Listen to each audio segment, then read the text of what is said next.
Did yours look like that? No. Yeah, should have. No. So let's see, we went up to 10 kilohertz. Let me redo it. Let's go so we can bring it out a little bit more here. I just changed the start frequency at 2K.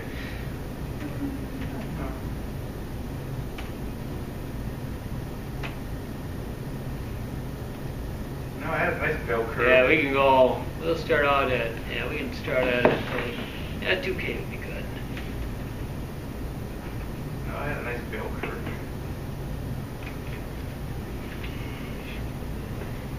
Yeah, the way you might have had it, but it wasn't. Not saying you didn't have it wired up right for what you wanted, but if you were to follow this, what the load plot, yeah. Yeah, what I had on mine was the bottom one was up like that, and the top one came across this way, then it dipped down a bit, then it came down that way. Oh, I don't know what that. So I don't know what that was. Yeah. So here's our phase angle, and you can see how fast that thing drops. So here's 90 degrees. This is our phase angle, just like we talked about. Remember when we were looking at our phase shift diagram? We said that we're going to start out at we started out at negative 90 and then went up to positive 90. Okay, this is backwards now. Remember, so now this is starting out at positive 90. And then it's going by, and then all of a sudden it hits that resonating frequency. All of a sudden you can see how all of a sudden that whole thing just started reacting. It only happened for a short amount of time, and then all of a sudden it went below our zero, now it went back, and now our phase angle is back to negative 90. Okay, so now let's take a look at why this is different than what we had set up.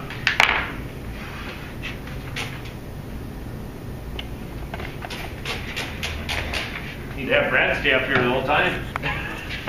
Just breaking this. I'm going to give Brad an A just for cleaning whiteboards. 5 points extra credit. Yeah.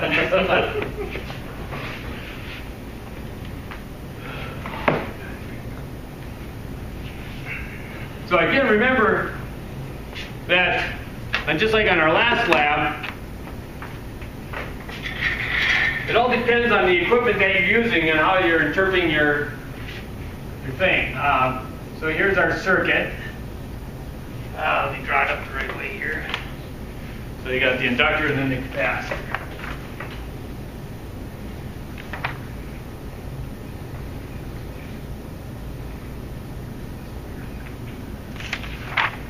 What page is this on? It is on page 215 on your lab manual. All right. So again, just like everyone else, like I keep on telling everyone else to do, draw your circuit out, draw it out on how you're wiring up the things. That's what I do, not just in school, but I do it outside the work all the time. I'm always drawing up so I know I draw up my schematics so I know where I'm putting my inputs and outputs. So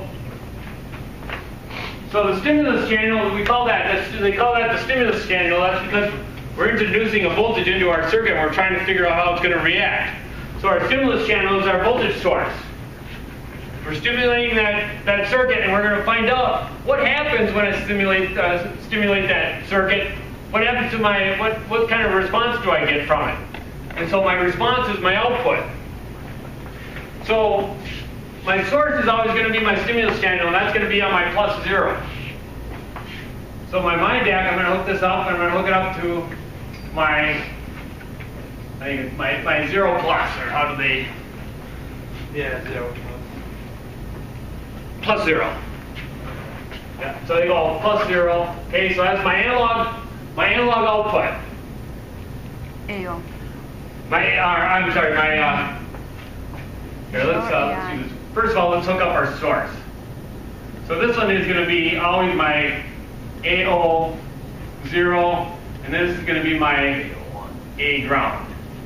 Okay, that's going to be my function generator. That's going to be my output. Now my stimulus channel, that one here is going to go right here, and that's going to be my plus 0. So it's my AI plus 0. And then I also have to ground out that channel, and I'm going to ground it out to my A ground, and that one's going to be my AI minus 0. Okay? So all I'm doing is with this channel here, is all I'm doing is monitoring my source or my stimulus channel. That's all it's doing. This is all putting the frequency, and this is going to be watching it. So I could throw any function generator in here, and I could get this bode plotter to work. If I had a function generator that was sweeping through the frequencies, and I was syncing it up with this analog input, it still would monitor that voltage. It would just take data points as it's seeing whatever this is doing. Okay, but we use the same one so that it stays in sync. So this is going to be monitoring my input. Then my output, my response, is going to be across my inductor. Or I'm sorry, my resistor. And that's going to be my AI plus 1. And then the other channel, that one has to go to my A ground. AI minus 1. Or I can put it over here, it'd be the same as if I just did that. Doesn't really matter. Okay? So that's my circuit setup right there. So what I'm doing is I'm watching the function generator, watching my source voltage, and then every time it puts in a frequency, so what it's going to do is it's going to start out at 2,000. Function generator is going to put in a 2,000 hertz signal. My AI plus 0 is going to watch it. It says, yep, 2,000 hertz. And then it's going to look and say, okay, here's what happened. Here's what my voltage was at that point. And so then it's going to plot it. It says, okay, at 2,000 hertz, my output was, here's what my voltage was. And it's doing it based off a gain, my V out over V in. And it's looking at what my gain was. Okay, so now what we have to look at is why is this thing positive 90 when we're at a lower frequency cutoff? Now this is where that's tricky, and I was explaining to you guys when you were doing your RC circuit. So let's take a look. Here's our vectors. Again, we draw all our vectors. Okay. So what is the bode plotter using for a reference voltage? My reference voltage is going to be my source voltage. Okay? So my source voltage is going to be at 0 degrees, not VR. So my source voltage is going to be at 0 degrees. Okay? Now depending on whether if I'm at my resonating frequency or above and below it, so let's go to my resonating frequency and let's get this thing to 0. So let me turn my cursors on. And I bring my cursors over until I get to 0 degrees so we can... Yeah, that's pretty close to 0. It's about 3.4 degrees, so that's about as close to 0 as I can get because I don't have enough data points in there. So at my resonating frequency, I know that my voltage source is at 0 degrees, and I'm right at the top of my bell. Now with my voltage source at 0 degrees,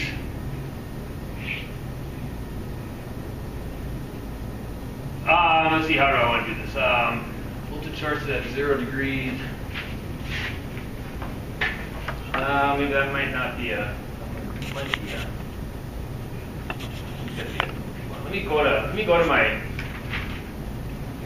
pod. Let me rerun this one more time. Let me see if I can get a little bit more data points here.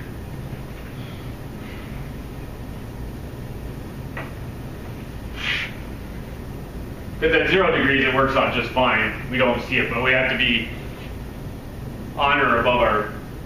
But let's just say that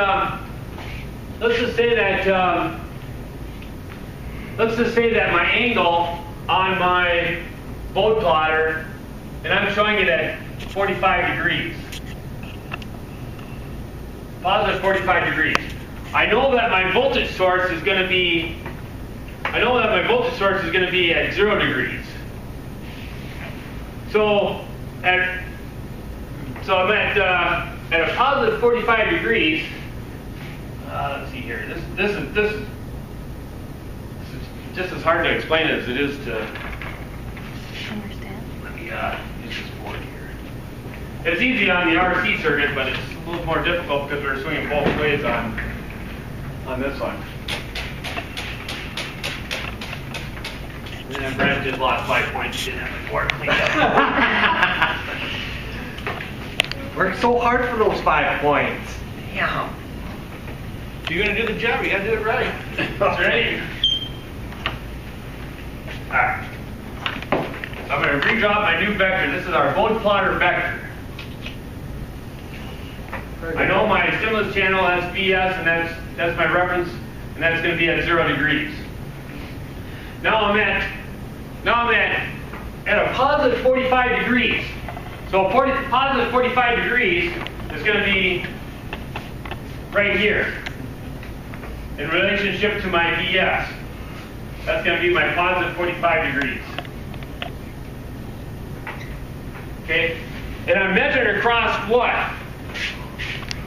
What voltage am I? What am I? Here's my reference voltage. Here's my 0 degrees. That's my reference voltage. And then what's my other channel measuring across? My resistor. So at positive 45 degrees, then this is where VR is. Okay. Now this relationship never changes. Here's VL. Here's VR, here's VC. That relationship never changes. The only one that ever changes is VS. Okay? That never changes. So now, you can see what happened is that now, I took my VS and I made that my reference voltage, and then I brought VR up 45 degrees. So now VR becomes at 45 degrees. Positive 45 degrees. Now, the relationship between VR and VC, or VL and VR, is always at 90 degrees. So then that means that my VL is going to be another 90 degrees from VR. So now here's VL. And then VC is going to be right there. That's going to be, because VL and VC are 180 degrees apart, always. VR is going to always be at 90 degrees from either one of those two. So that's what my relationship looks like. So now the relationship between VS and VL, instead of the typical 90 that we're talking about, now it's going to be at a positive 135 degrees. Okay, so let me bridge. Let's see if we plotted enough data points here. And what I'm really hoping for is to really get to 45 degrees. At 40 degrees is about all I can get. So I'm at positive 40 degrees.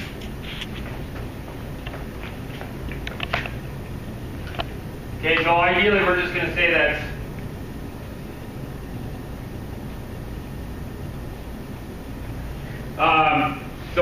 so here's what so this is kind of what my vector looks like now. So now what we're looking at is, so I'm at a positive 45 degrees. So when I'm at a positive 45 degrees, let's see, I don't have enough weight. So VS, so I'm going to redraw this up. So I'm at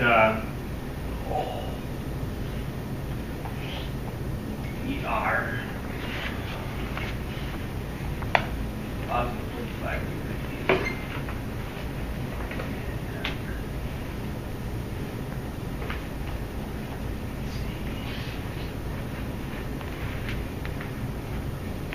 Okay, so I'm at my positive 45 degrees. So that means that VR is leading VS by 45 degrees. But now when we were doing it in our things, we always had VR here at 0 degrees.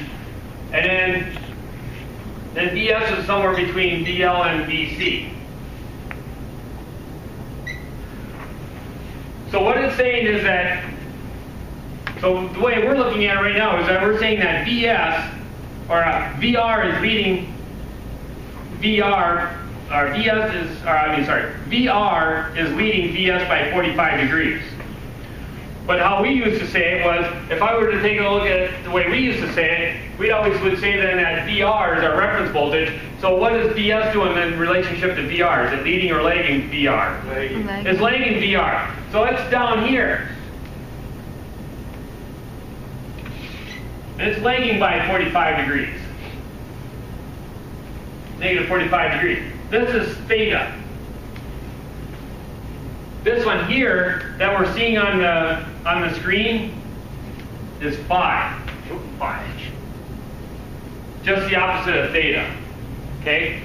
So we're looking at the same thing, we just have to interpret it the right way. So here on the Bode plotter, VR is leading BS by 45 degrees. If we look at it our way, we're saying it the same way, is that BS is lagging by 45 degrees. So let's just use this number now that we ended up getting. We'll just say at 40 degrees. Okay, so it's showing me that I'm at a positive 40 degrees. So here I'm at a positive 40 degrees. That's going to be my phi. So what's my theta then? Negative 40 degrees. Nope, not negative 40. Negative 60. Not negative 60. You're on the right track. Okay, always 50. Negative 90. Okay, so we always know that between VR and VC is always going to be 90 degrees apart, right? So here's theta, here's phi. So the two numbers together must equal 90 degrees. So it's 60. No? Negative 50. So what we're actually saying is that at this point, then this is 40 degrees. This one's going to be, this one's 40 degrees. And then this one means that our theta then is actually at negative 50 degrees. Those two added up are going to equal our 90 degrees. So BS is going to be lagging VR by 50 degrees. Okay, our Bode plotter is showing us that it's positive 45 degrees. But our theta, the angle that we always want, is going to be at a negative 50 degrees. That's going to be our theta. So if I'm at negative 50 degrees, am I more capacitive or more resistive? Passive. I'm more capacitive. So if I'm more capacitive, what do I have to do? Do I have to increase or decrease my frequency to get closer to my... Decrease it. Decrease. You gotta decrease it. Oh, Increase it. if Because you we're want too to- capacitive, right? That's on our lower frequency. As I want to become more inductive, right? So I want to increase it. Yeah, if I want to get my VC and VL to equal out. Okay? So even though that this is correct, and I'm still going to get the same, I'm going to still get the same bell curve. The only difference is that this is measuring phi and not theta. So when you go out in the industry and you start hooking up equipment, it doesn't matter if it's a Bode plotter. Like I said, all this stuff that we're using here, you might never even see another RLC circuit again in your life. Might never even calculate on one. But I'll guarantee you one thing, you're going to be hooking up equipment that's going to be very similar to this. You're going to look at it as textbook style, but the real world is something different, and you just have to be able to recognize that it's the same thing. But I'll guarantee you, you're going to be hooking up some type of a circuit that looks just like this. Okay? So that's our phi. Okay? So if this is at 45 degrees, then if we know that this is at 45 degrees, then we know that we'd be at our upper or lower frequency cutoff. Just remember, you just have to subtract it. So right now we're at our lower frequency cutoff. It's saying that we're at positive 45 degrees, but it really should be a negative 45 degrees. Just take that number and take the difference between 90 degrees, and that'll give you your theta. And they'll give you back to your textbook again. All right, so then let's change up Bob's circuit here. So as you can see, as we start increasing our frequency, all of a sudden I start saying, well, then I get to my bandwidth. So you can see how narrow my bandwidth is. Then I get up to my resonating frequency. all my voltage is getting dropped across my resistor, and then it comes back down. So now if I flip these two around, I have my glasses here. So I'm going to flip these around. I'm going to change our circuit up a little bit. So now what I'm doing is, get rid of those little jokers here.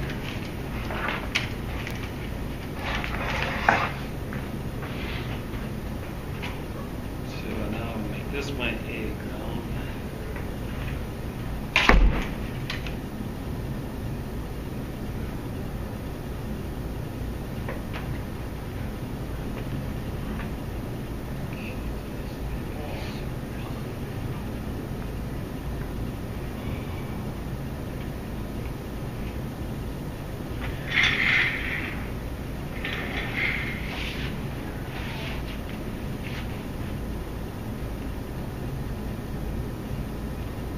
I'll show you on the board how I'm wiring this thing up.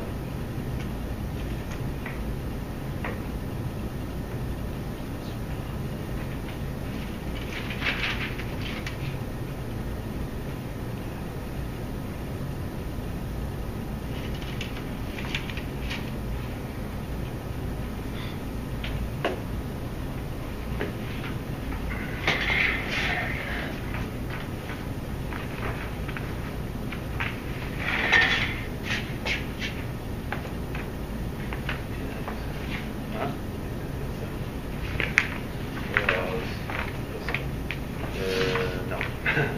No, I did not.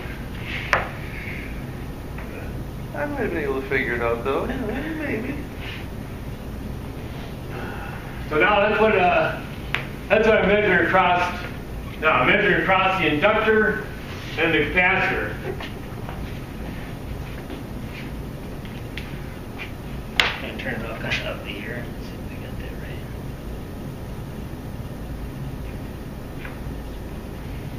Oh, let's see here.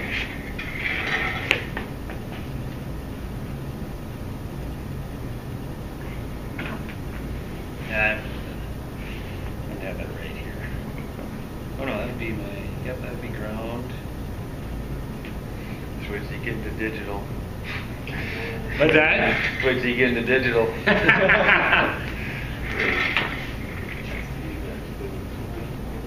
Yeah. It's probably a good thing that he outlawed those jumper wires because, man, I turned in a couple rat nests that were pretty bad. Yeah. It's like, shit. Gonna be my Yes, I mean, it was faster, but if something went wrong, you were pretty much screwed. You had to start from scratch each time. Well, you just gotta make sure you get it right the first time. I usually did, but then he outlawed it, so I think he saved me the embarrassment. You're maybe wait, I might be on the wrong channel here. The schedule for digital next semester is more consistent though, isn't it? Look at the digital schedule for next semester. It's not like once every 2 months. Like this semester. It's every Tuesday, I think, or something. Is it? Let me look. I think I've got it with You me. guys are gonna have a textbook this time too. That would help. I'm sure that would Are you help. coming down here? Are you using your op amp there, Bob? Let's see here. What we Yeah, missed. sure, yeah. Okay, so your top row is your channel 0. We don't have The red lead, the red bus. It should be channel 0. We Okay. missed like 2 weeks between classes. Your op No. amp doesn't Oh, look quite. yeah. No, we didn't have digital this week. at Oh no, all. maybe there it is. Okay. I don't think last So Wednesday. that's channel either. 1. Last Okay. Wednesday either. I'll put a smaller off amp in. That's Less wires. This time it was. Yeah, the smaller one though only has one op amp Turnout was though. going to be as big as it was. We thought it was going to be 3-4 students and the whole thing filled out. So. Oh, you're wrong. Well, Yeah, that's and what, half of us that's what we used to in this do. class didn't even- Yeah. But then you have to do more You power know, wire. it's offered Yeah. as part of the program. I mean, Yeah. it's But- offered This at is gonna 5, be my not source, spring. so that should be. It's supposed to be a second semester course.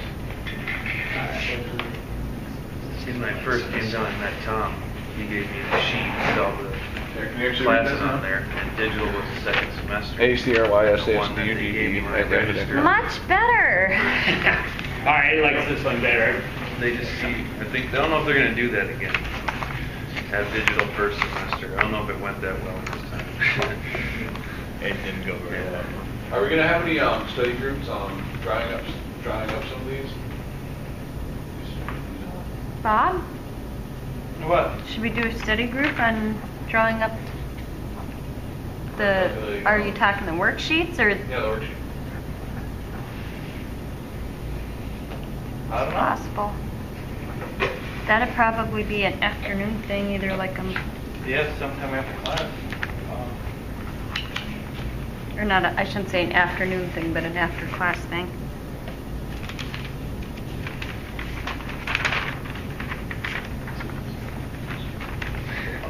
All right. That's what I got. So here's so now here it is. Here's us measuring across the inductor and the capacitor. So now what you can see is that we get just the opposite now. Yeah. So now what happens is our voltage across. Remember, one of these is always going to act like an open. Okay. So all the voltage is either being dropped across the capacitor or the inductor. If I'm on my lower frequency, which component's dropping all the voltage at the lower frequency? Capacitor. The capacitor. Okay, so all my capacitors are taking all the voltage. Then all of a sudden I get to my resonating frequency, and then those two end up canceling out. And they act like a short. Boom, all of a sudden right at my resonating frequency, all of a sudden those two act like a short. And what do I measure across the short? 0 volts. So it acts like a short, drops out, goes down to 0 volts, and then I start getting above my resonating frequency, and then all of a sudden it goes up high again. So this is what we call a band stop filter.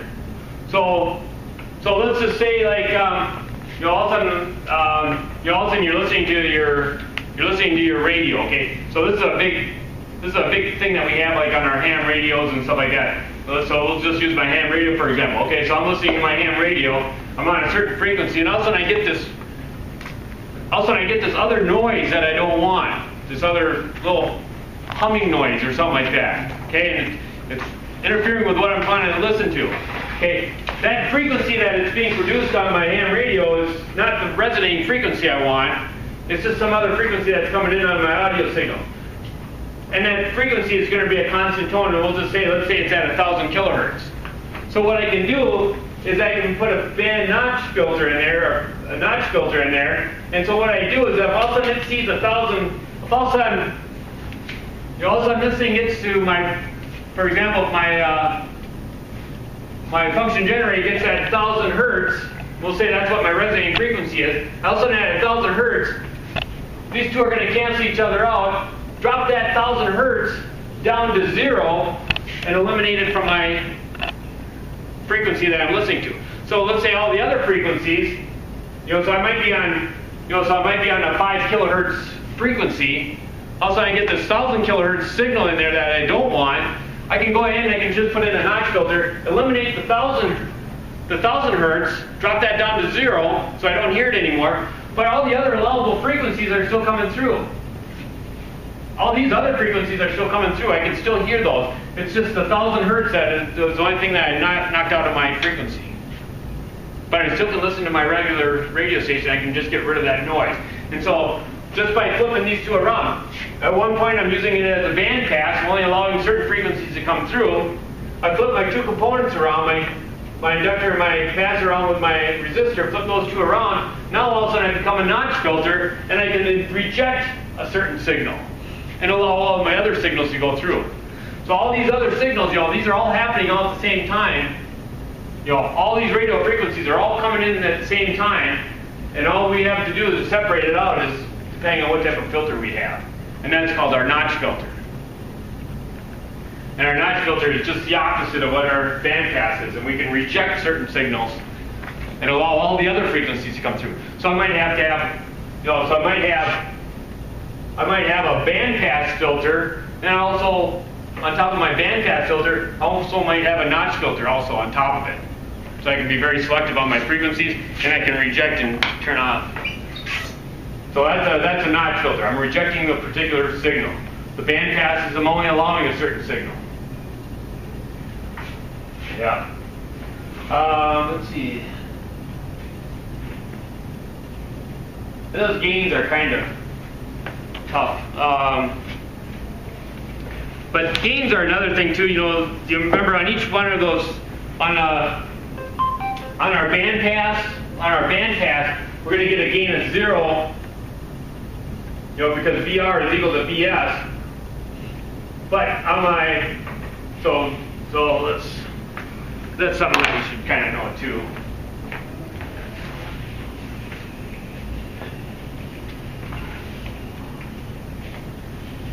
So I'm just going to drop, we'll just drop the voltage of my resistor here. I'll try and shoot up, and I'm going to kind of exaggerate it. And then I have my 2 lower frequency cutoff and my upper frequency cutoff. And that's at my 45 degrees. So ideally, in an ideal circuit, it's always going to be at 70.7% of my voltage source. It's also going to be a negative 3 dB gain. Okay. Here I'm not gonna get any. I'm not gonna lose any gain. This is gonna be at 0 dBs. I'm not gonna lose anything. But then when I get to my first band pass, then I'm gonna be at a negative 3 dBs. Then I can drop it down, and I can't remember what the other voltage. There's another one where we go at negative 6 dBs.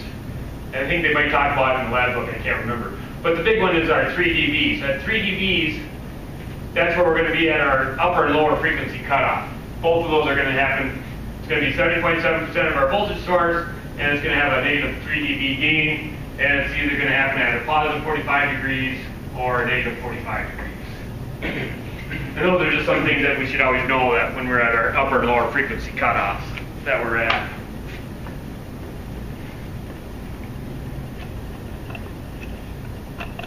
All right, anyone ready to go out and buy a supersized bottle of Excedrin?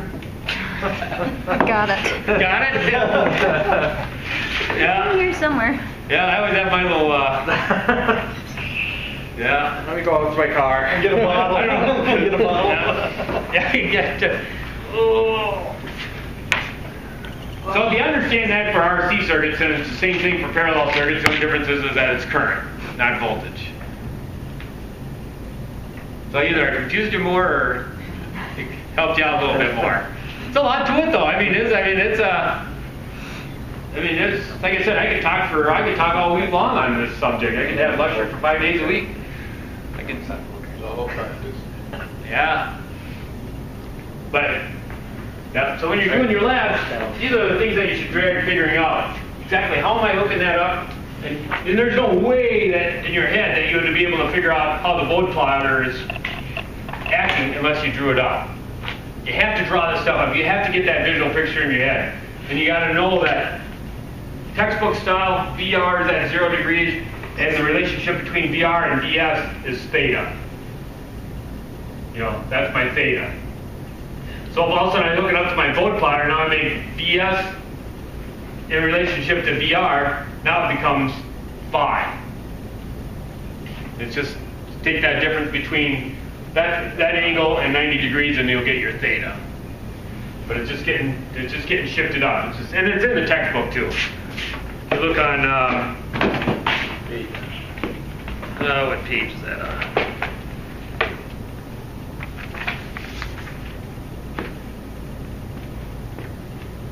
There it is. So if you look under page 587, they're showing the same thing that we just did.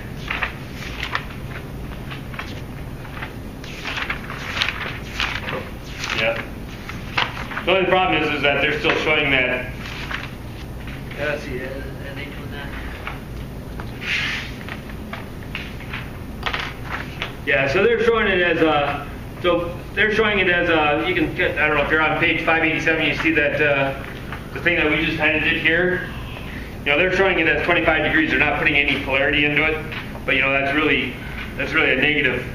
Should be a negative 25 degrees. That would be your theta. This right here. This is 40. Oh yeah, because that would be. I'll make sure I want to double check here. I might have made a mistake here. this is not, see, VS, this angle doesn't change from here to here. Ignore that. This is theta. Because I'm not changing that angle, I'm just changing the polarity of it.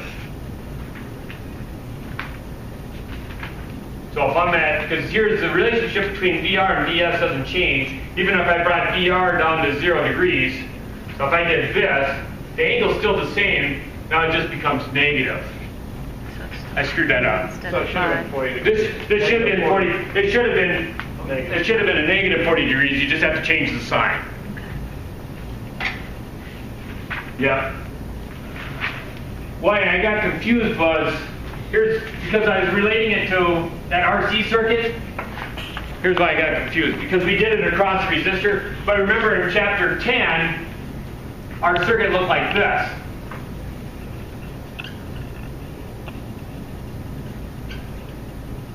And so our signal here was our +0, and then this is our A ground, and then this is +1.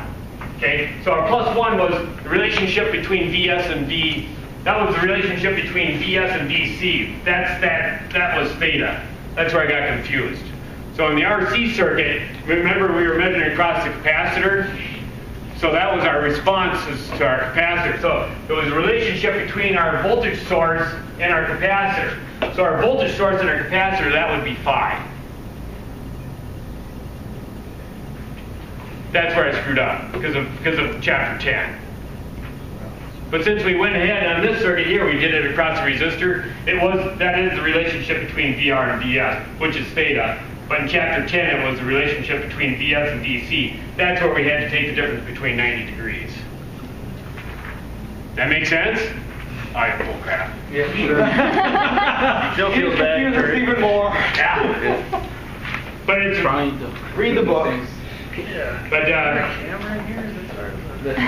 you don't need to be in here, Bob. Yeah, I told you can go in the lab. Good luck. All right.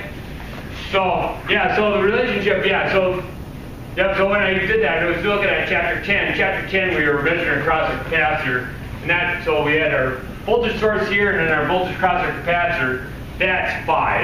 That's our phi. That one we have to subtract from 90 to get that. But since we were already measuring across our resistor, the only difference was that we changed our angle. We just have to change the sign on that. It's still theta. It's just that it's going to be positive this way, but in textbook it would be negative. Yep. So this is theta, and this is phi. Yep. Did I clarify that back up? Does that make sense? You understand what I'm saying? Yeah, a little bit. I like how the one is just a circle with a slash up and down. The other one is a slash left and right. It couldn't be like a squiggle. I know, yeah. Yeah. But it's just basically the relationship. Here's VS, I'm monitoring VS, and then I'm monitoring VC. So if we go back to our vector, so let's go back to our normal vector. Their textbook vector. And let's go back to this so we can compare the two.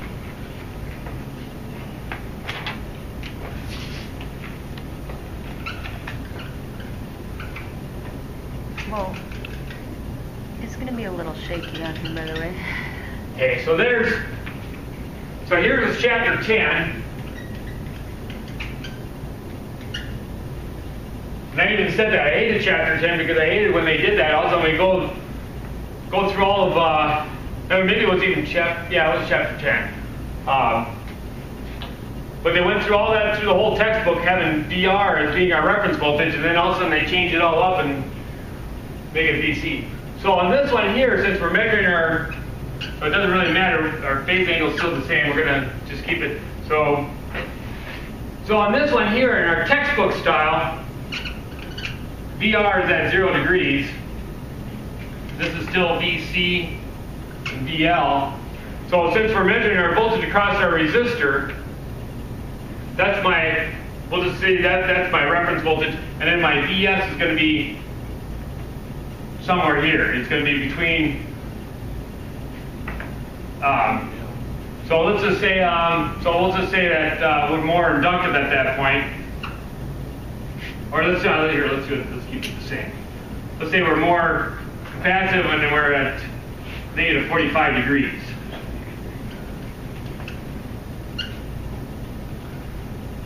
And here's my BS. Okay? So now, let's say that I had set this up for my frequency cutoff, because that's what I had to do. I had to set this one up for your frequency cutoff. And we know that my frequency cutoff is also because I want to be somewhere between VR and DC, that is going to need to be at negative 45 degrees. Okay?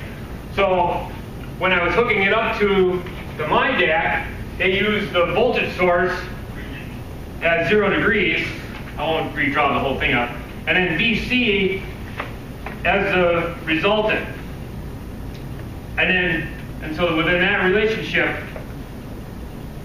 my frequency cutoff would be at 45 degrees, but this one was 5. So what it's saying is that here, on this circuit here, we're saying that VS is lagging VR by 45 degrees. When I'm hooked up to this circuit, what I'm saying is that my voltage of my capacitor is lagging by VS by 45 degrees. This one's 5. So it's just the relationship between which angle it's. But everything starts out at, it's just the relationship between VS and VR is what it really is. If it's between VS and DC, that's 5. But as long as it's always the relationship between VR and VS, that's always going to be theta. So you always know that if you're measuring across. So for example, on this one here, since the relationship was between the capacitor and the inductor, this angle here would have been 5. So if I move my cursor over,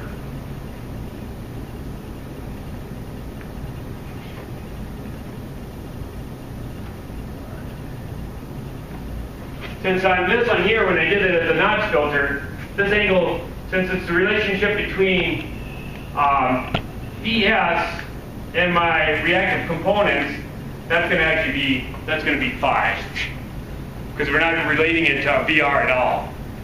So now it's the relationship between VS and VC, or VS and VL.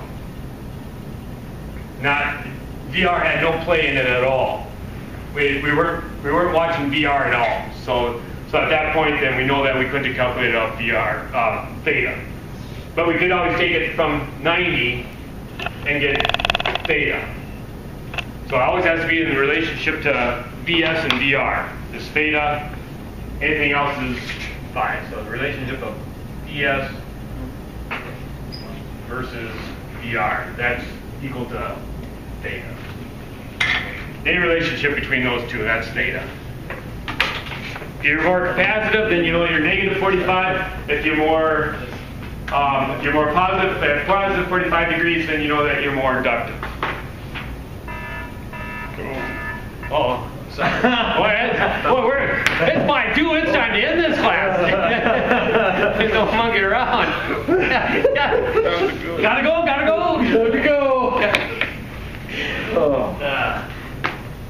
All right, so hopefully that didn't confuse you too much, but that did. Well, now that you know it's out there, even if I got you confused, at least you'll be thinking about it when you're doing your labs. And when you're out in the industry, you'll be thinking about it, going, what was it that he was trying to get across? I had no clue what the. Yeah. You'll be at your job, and somebody will come across and have you hooking up a boat plotter or a spectrum analyzer and stuff. You'll be going, I don't know.